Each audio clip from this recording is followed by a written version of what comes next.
What's up, dude? Hello, everybody. Welcome back to my YouTube channel. So behind me, there's my boy Louie. He's going to be joining us for today's video. Louie really likes being wrapped up like a burrito. So I wrapped him in a blankie because it makes him very happy, and he's snoring very softly in the background. I wish I could get some audio of him snoring because it's really funny, but he always wakes up when I try to, so that doesn't happen. Today's story is a doozy, so let's get into it because you guys are it's a hard one to wrap your head around. On Thursday, February 10th of 2022, Maddie Russo, 19 years old, was attending an accounting class at St. Ambrose University in Davenport, Iowa. While in class, she got a call on her phone. She was just informed that she was diagnosed with pancreatic cancer. Maddie was quoted saying, "Life has been crazy. It's a catch-22. I can't win for losing. I feel like I've been rocked to my soul, and right now everything is just kind of uncertain. I just want to know my game plan, and right now I don't know what that is. Of course, every day can't be sunshine and rainbows, but you can't just choose to be mad at the cancer. It just happens to people. If you stay depressed and in a dark space, I feel like your body will never get better." Maddie's cancer popped up 2 years after being diagnosed with type 1 diabetes, which means that the pancreas produces little to no insulin. The winter before her diagnosis, Maddie remembers feeling a little bit off and having sporadic fevers, some bloody stools, and random nosebleeds. But her annual blood checkup showed that her white blood cell count was not in the normal range. After undergoing multiple tests, she was referred to the University of Iowa's oncology department. "It was early in the morning, and I began anxiously awaiting these test results," said Maddie. "My phone rang, and it said Iowa City Oncology. I stepped out of the classroom and took the call. They told me that they had found a mass on my pancreas and that I had stage 2 pancreatic cancer. I was terrified, and I definitely still am. I was in shock. I didn't think it could be true. I'm so young, and I wondered how this could happen. I went through all the emotions, and I was pretty numb. I remember hanging up the phone, and I was a mess. I was literally bawling, but somehow I ended up getting the courage to wipe away my tears and went back into class," which now when I think about it was pretty crazy. "When you hear pancreatic cancer, it's so nasty," she said. "You never want to get cancer, and if you do get diagnosed, you can't choose where you get it. Of all the ones, why does it have to be this one? My tumor is on the tail of my pancreas, and it's very deep-rooted," Maddie said.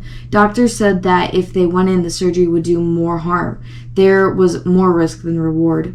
Maddie was given an 11% survival rate for 5 years. On Valentine's Day, she started her first of 15 rounds of oral chemotherapy and 90 rounds of radiation.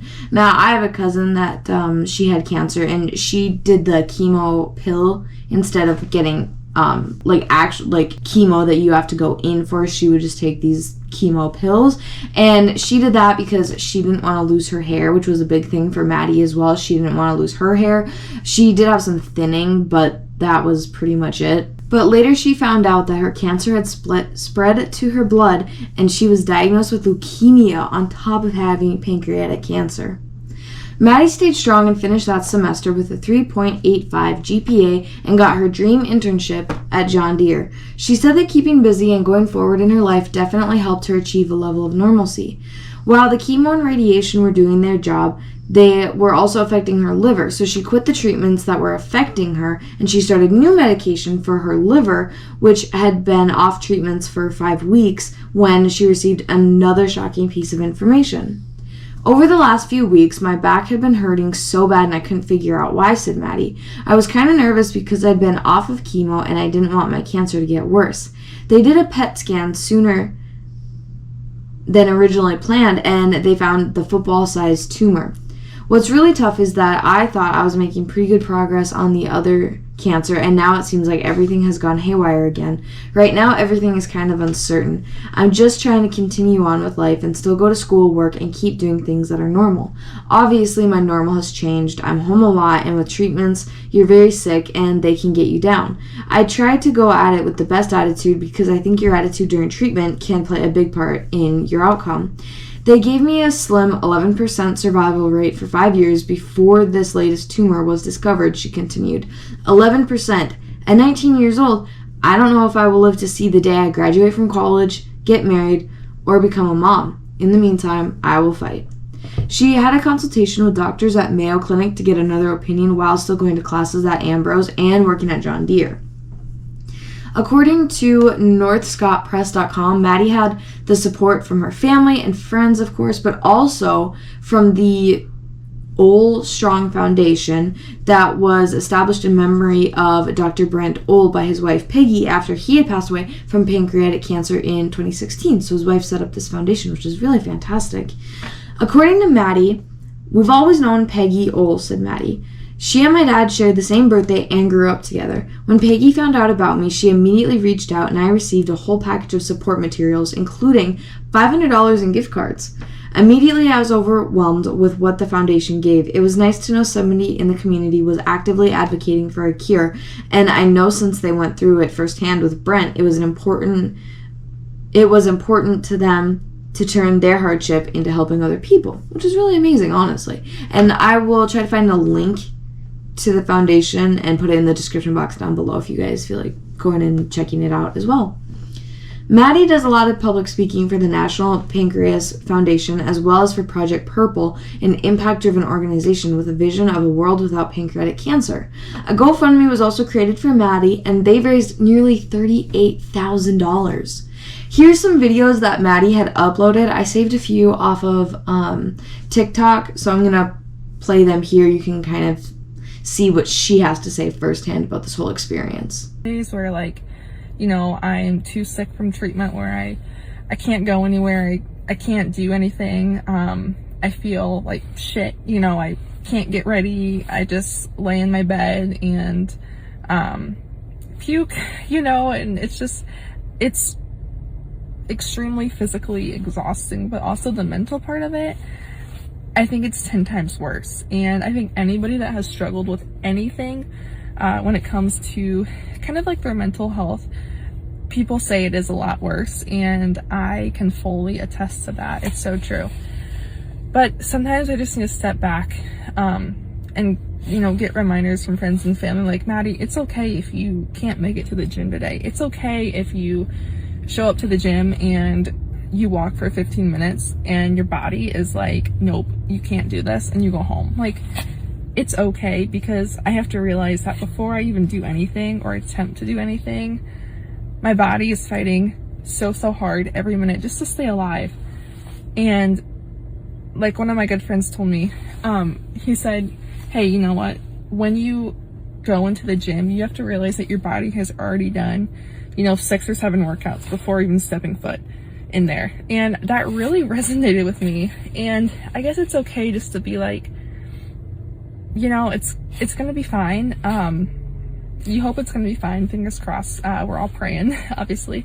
But I just need to learn that, you know, I can't be superwoman every day. I can't be kind of like the old Maddie that I used to be.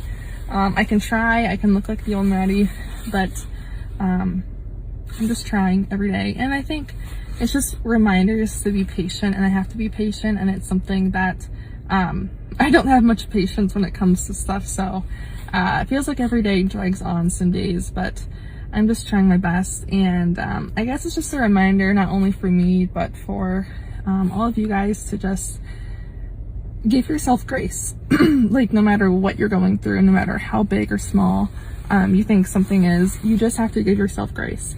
And I think that's an important lesson for everybody, and definitely something I will take with me the rest of my life. So I just wanted to pop in and share that. I know it's kind of helped me to talk through it and kind of hear myself. So I hope it helps you guys as well.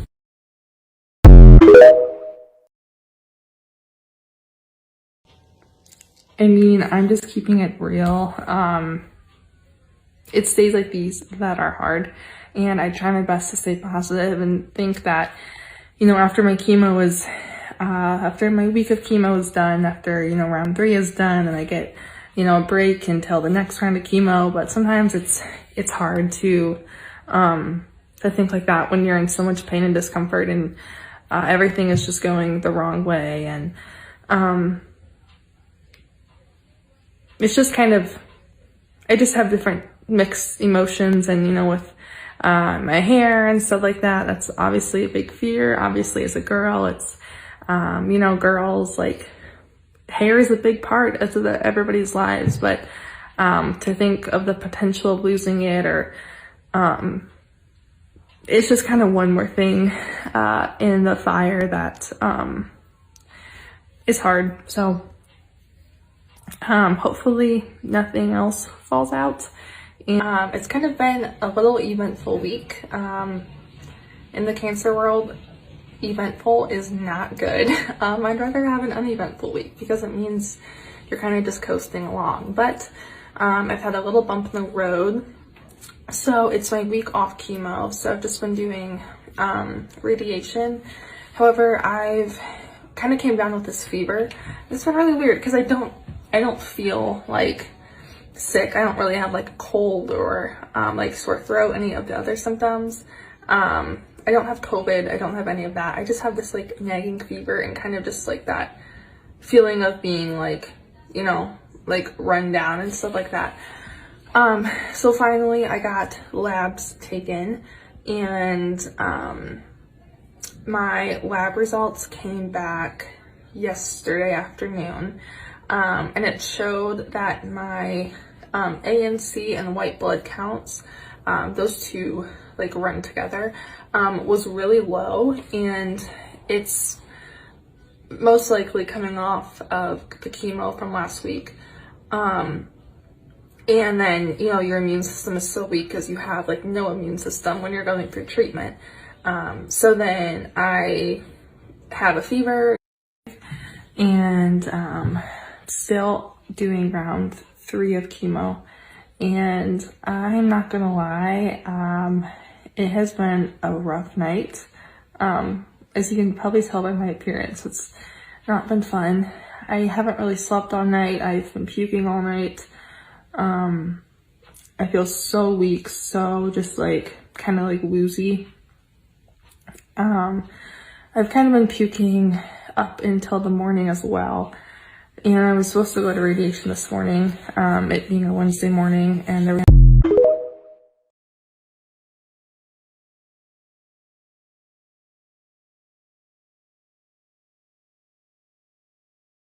Happy Easter, everybody. Oh my gosh, I cannot believe it's Easter. I'm glad it's Easter because that means I can start to see the finish line until I finish chemo, radiation, and get rechecked, and hopefully it is gone or shrinking. Hoping for great news. I think I will, but still praying hard. But something I wanted to share was how I've been keeping my hair during treatment with chemo and radiation. I've used some products that I think have definitely helped aid with keeping my hair. And I'm super thankful for everybody who has helped me find them and kind of go on this journey. But I will say the main thing probably is the brand of chemo I'm on. So I take oral chemo, so it's chemo pills. And the brand of chemo I do take, it's more so not hair loss, it's hair thinning. And I have a lot of hair to begin with. Like, I was blessed with like pretty thick hair. So thank goodness for that, because I really haven't experienced a whole much like drastic hair loss or even hair thinning. I mean, if you would look at me, you wouldn't even realize that I'm sick and going through treatment. So that's been one thing that I've been thankful for, is because it makes me feel obviously a little bit normal, like having my hair, especially as a girl. That's a big part of your like identity, you know. So anyways, but I want to share some products I've been using that I think have really been keeping me in check. So my sister actually found this and recommended this. It's by the brand Hers, like Hers. It's on TV commercials a lot, but it's this hair regrowth treatment. I'm gonna really botch this word, but it's like minoxidil topical solution, 2%, whatever that means. But it's dermatologist recommended for women, and it reactivates hair follicles to stimulate regrowth, clinically proven to help regrow hair. So what I do, it's like a little dropper. This is a new balm, I haven't opened it yet, but I just drop just a dropper on the tops like of my scalp, and then I do it morning and night, and I think it's really been helping because it's like unmedicated. So here's the packaging of that. You just order it online. It comes with like a 3-month supply. I started this right away when I started treatment, and then soon after treatment my mom found this. It's biotin with collagen and keratin. It's a little like pill. However, on January 11th, 2023, around 6 p.m., the police were notified about some discrepancies in Maddie's social media posts from witnesses with medical experience, according to Distractify.com. Did you notice how good Maddie looked in all those videos? She didn't look very sick. My uncle had pancreatic cancer. I'm pretty positive that's where his cancer was at. And this man looked awful from it. He got really thin, and I mean, we all know what cancer does to people and how it can make them look, and it just really affects their weight, kind of their skin color a little bit. They get very pale, and just because they're going through a lot and their body's trying to fight off a lot. But Maddie looks pretty darn good for having cancer and going through treatments. The witnesses sat down with an investigating officer to discuss the discrepancies. After her medical subpoenas were obtained, the police confirmed that Maddie's records never mentioned that she had any sort of cancer or tumor from any medical facilities within the Quad Cities in Iowa. Maddie was taken into custody on January 22nd for theft after officials accused her of stealing $37,303 from more than 439 donors from the GoFundMe. Maddie was in the Scott County Jail for 4 hours on a $10,000 cash-only bond before she was released. The investigation is still ongoing. GoFundMe released the statement about the incident. GoFundMe has a zero-tolerance policy for misuse of our platform and cooperates with law enforcement investigations of those accused of wrongdoing. GoFundMe's Giving Guarantee offers donors a full refund with the rare case when something isn't right. This is the first and only donor protection guarantee in the fundraising industry. Donors can file a claim here, and I will also have this link in the description box as well. GoFundMe told News 8 that the organizer of the fundraiser has been banned from doing another one on its site. So yes, Maddie faked having cancer and scammed people out of thousands of dollars. And if I know one thing about the internet, it's that they will find out literally anything. The internet is full of fantastic sleuths. So I'm going to include some TikToks from creators that show photos of Maddie and just some things that don't really add up here. I have to share this with you guys. What? One of my friends just sent me this news article from her hometown. This girl right here, her name is Maddie Russo. She's 19 years old, and this is her GoFundMe, Maddie's Fight Against Pancreatic Cancer, $37,000 raised so far. This is the report for her arrest. She was charged with theft when she received over $37,000 in donations for a false cancer claim.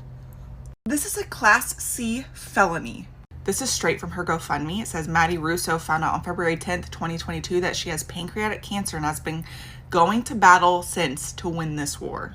Maddie is currently undergoing vigorous chemo and radiation treatments that make her very sick.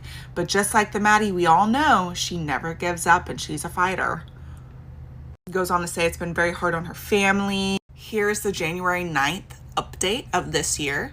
This is an update from January 9th of this year. It says her cancer has progressively gotten worse. It's spread throughout her blood and also her spine now. She's tried everything and given it her all. Chemo, radiation, and other methods have no longer helped. She's now signed up for a clinical trial, and maybe this will be the miracle to put her in remission. It says this process is not short, but years ahead. Yet she's still smiling even with feeding tubes and IV poles. Let me show you the pictures. Here's our girl with her feeding tube that's not primed. It looks like TPN. Let's go closer to her nose.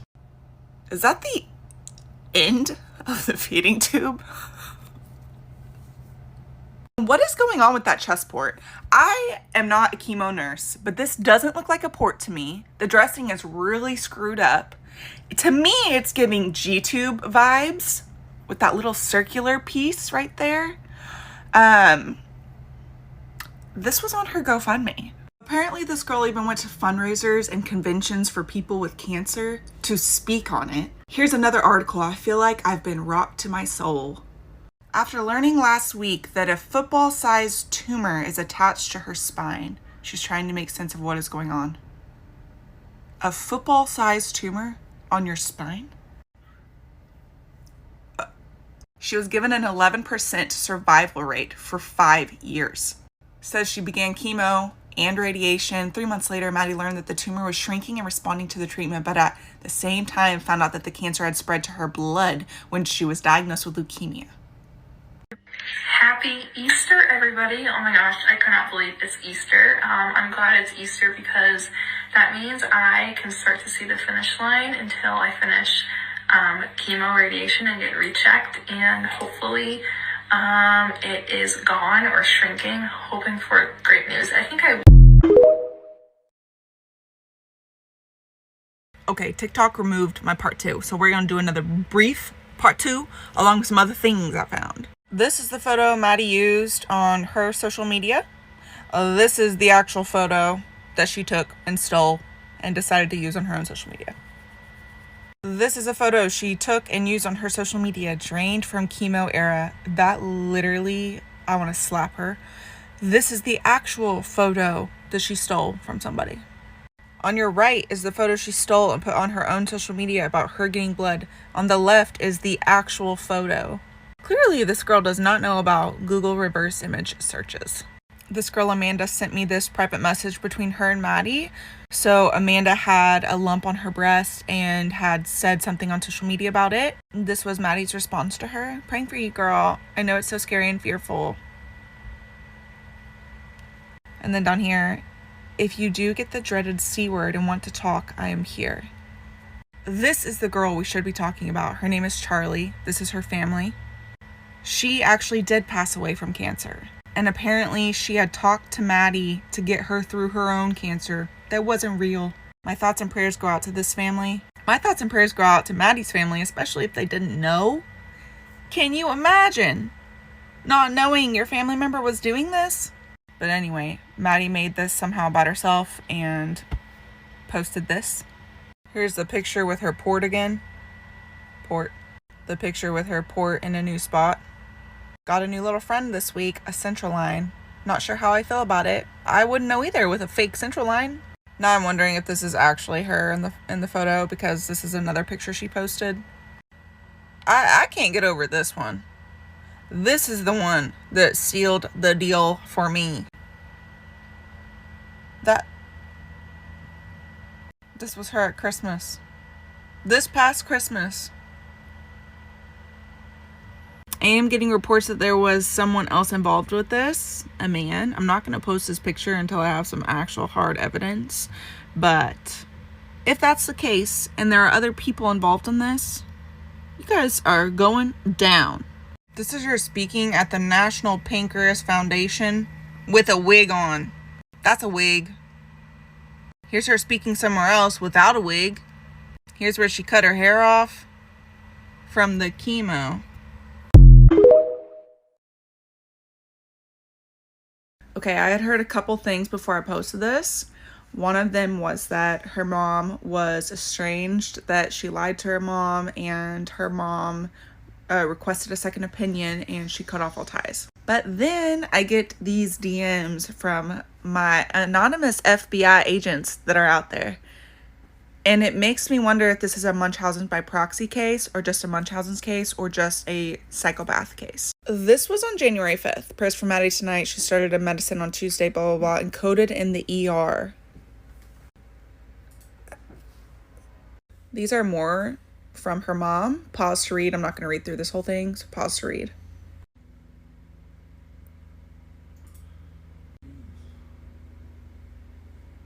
Pause to read. Pause to read again. So some people from her hometown are currently DMing me with some evidence of the insanity. This is a picture she posted. Team Maddie, fuck cancer, her fluids and meds making her feel like Superwoman again. That is a European outlet. That's a European outlet. This picture is from Google. Shout out to all the blood donors out there. For real, shout out to you guys, but your blood did not go to Maddie. Okay. Here's another one, looking a bit more like an actual hospital setting than the other one. I just there's that damn wig again. And the poor innocent dog she keeps putting in this mess. This picture alone should put her in jail. She took this picture, drained from chemo era. This was on her TikTok. Drained from chemo era. Somebody reverse image searched it or something and found an actual person with cancer. She literally stole this photo, hoping that nobody would ever know. So this is her just at Christmas.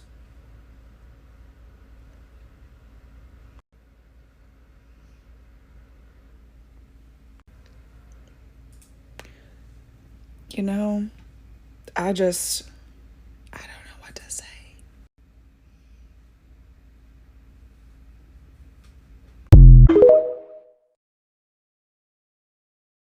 So TikTok has deleted 3 of my videos. So I'm so sorry if some of the information doesn't make sense, but I actually can't put together what exactly they're deeming is breaking community guidelines. I've gone through my videos and I can't tell what it is versus the other ones they've allowed to stay up. So I want to bring some attention to the foundation she spoke for because one of my videos that I think is most important got taken down.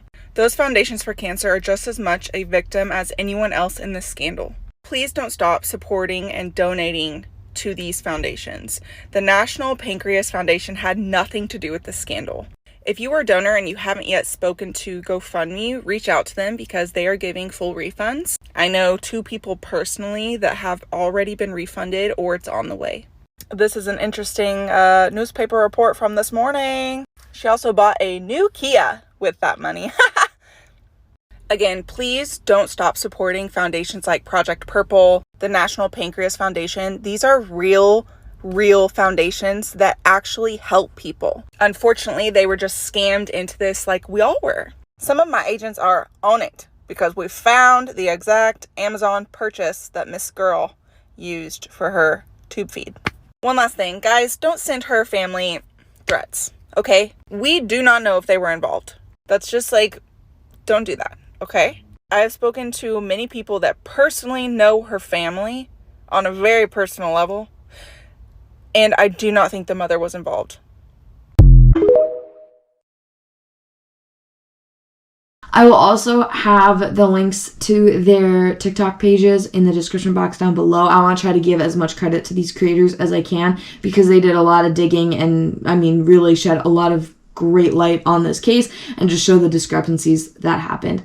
I just recently found out about this case literally today. I rearranged what I was going to be posting because I thought this story was crazy and you guys would want to hear it. So here it is. This is the first time that I've really included other video footage from other people. So let me know if you guys like this. Maybe I'll start including more news segments in my videos if you like that. I know some of these videos get sort of long, but they really do help show you what Maddie was doing, and she was pretty convincing, I do have to say. The only thing that wasn't convincing, how fantastic she looked throughout the whole ordeal. And the discrepancies that these TikTok creators were able to find in her photos and stuff, even nurses were saying, this port isn't right, the end of the hose you can see sticking out of her nose, just a lot of stuff. So I really thank these creators for making these videos because I think it's really important to see and what sort of things to look for a potential scam. It sounds awful, but they really show you can't trust everything you see on the internet. So that is it for my video today. I realized about halfway through that my mic isn't even turned on, so this is just the camera's audio. I'm very sorry. I thought I hit the button, but it didn't start. So anyways, that is it for me today.